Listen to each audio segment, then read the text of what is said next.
So the Mini 4 has been out for just a little while, but honestly, when it was first rumored to be coming out, I didn't think it was something I would be interested in because I didn't think it could be that much better than the Mini 3 Pro.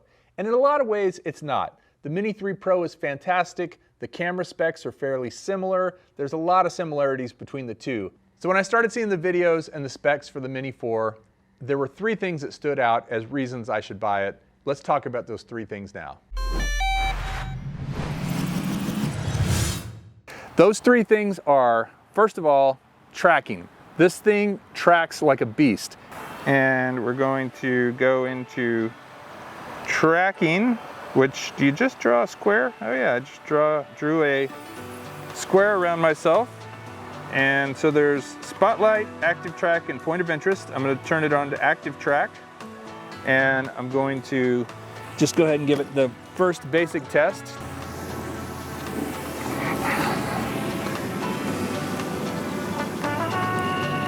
And it's done a nice job of turning around.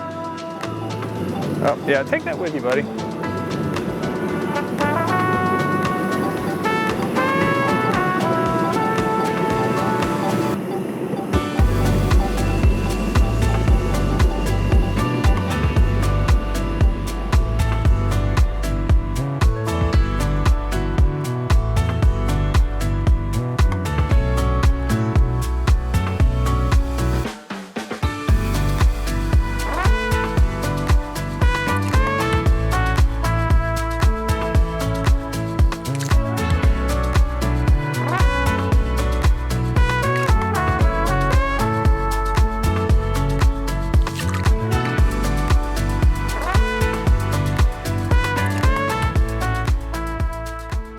Second thing is obstacle avoidance. If you're doing tracking and you're by yourself, especially reviewing an e-bike or a skateboard or something like that, you want something that's not going to crash into a tree while you're going down the road and it's chasing you and nobody else is with you.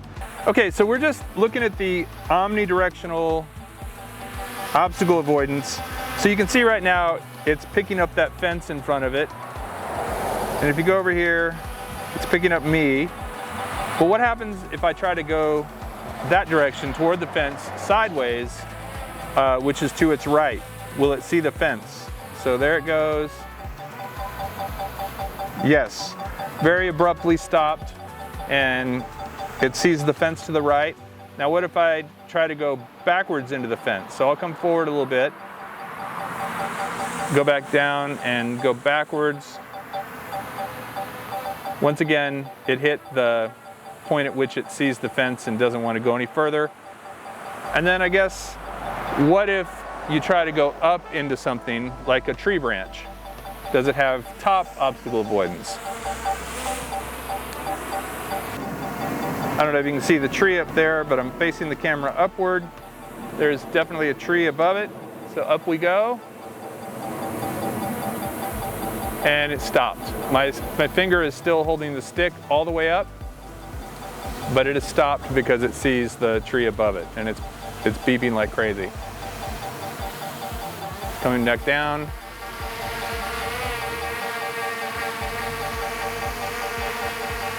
And we'll go up one more time. I'm trying to go up fast. Oh, nope, it's not going any further. And it probably won't go backwards either because I'm standing here. Let's see. Nope. Backwards won't work. I'll bet left will work. Yeah, because there's nothing to the left of it. Right will work until it sees. Nope, it saw that those weren't in its way, but it should stop now because it sees that bush over there. So it does look like it does have a good sense of upward obstacle avoidance. Coming back here, and again trying to go up. It won't even go any higher. Lower, higher, that's as high as it wants to go.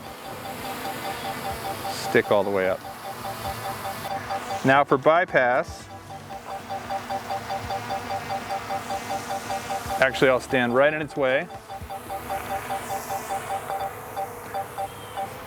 And it's beeping less.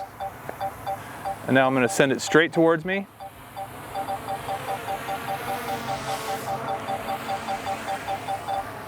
Yep, and it was going to go up over that fence. Okay, coming straight towards us.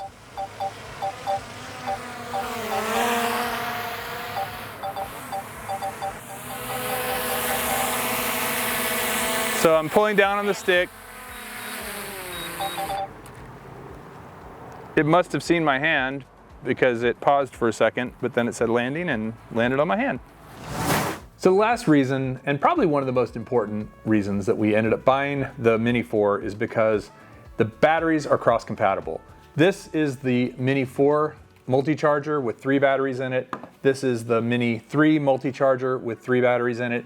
They're exactly the same. The only difference is there's a little difference in the writing on the bottom, but otherwise they're exactly the same, look exactly the same, and I think they are exactly the same other than that label. However, you can take one battery out of here and you can throw it into the Mini 4, put it in the right way. There you go, good to go. It even gives you a little check on how much charge it has, or you can throw it into the Mini 3. Good to go. So that was really good that you didn't have to go back and buy more batteries. If you already own Mini 3 batteries, you're good to go with the Mini 4. So those are the 3 reasons I ended up buying the Mini 4. I'd love to hear your reasons why you may or may not buy this drone down below in the comments. I also want to just note real quick on the tracking, it isn't perfect. It's really good, it avoids a lot of things, it follows you really well, but if you go too fast or it loses sight of you, like you go around a corner or something like that, it's gonna lose you and you're gonna have to go back and figure out where it is. The nice thing is if you have it set just to hover, it'll just hover and you can go back and get it. Also, obstacle avoidance. It still doesn't do a very good job of seeing wires, so be very careful about wires that are connected to poles, that can be power lines, telephone lines, data cables, all that sort of thing. I did have an incident where it bumped into one. However, in fairness, it bumped into it and then it just sat there and hovered. Absolutely no visible damage to the drone whatsoever. I don't know where it hit it, but I know it did hit it because I see it in the footage. So kudos to the drone for bumping into something and just taking it like a little tough guy that it is and floating in the air and waiting for me to come back.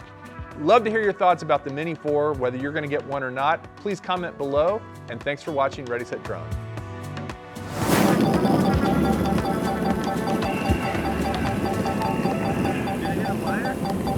Did it hit it?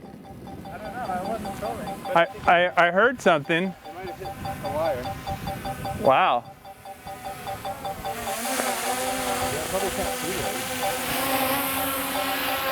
Yeah, I heard a little snap, like a little crack, and I do think it must have hit one of these. Are the propellers okay? Let's find out. Yeah, I don't see any obvious damage.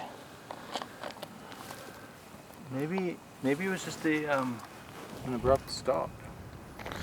No, there was a noise. There was definitely a noise.